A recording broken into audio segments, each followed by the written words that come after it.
দেশের বিভিন্ন স্থানে বেড়েছে মারাত্মক বিষধর সাপ রাসেল ভাইপারের উপদ্রব, যার দংশনে বাড়ছে মৃত্যুও। বিশেষ করে ফরিদপুর, মানিকগঞ্জ, রাজশাহী সহ পদ্মা নদী তীরবর্তী এলাকায় দেখা দিয়েছে আতঙ্ক।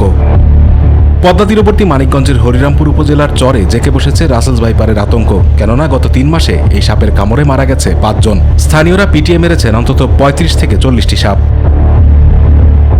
শুধু মানিকগঞ্জ নয়, ফরিদপুর জেলার পদ্মা তীরবর্তী চরাঞ্চলেও দেখা মিলেছে এই সাপের। অন্য সাপ যেমন পালিয়ে যেতে চেষ্টা করে, সেখানে এই সাপগুলো মানুষের কাছাকাছি যখন চলে আসে তারা শব্দ করতে থাকে, আর যখন তার আয়ত্তে মানুষ চলে যায় তখন আতঙ্কিত হয়ে কামড়ও দিয়ে বসে।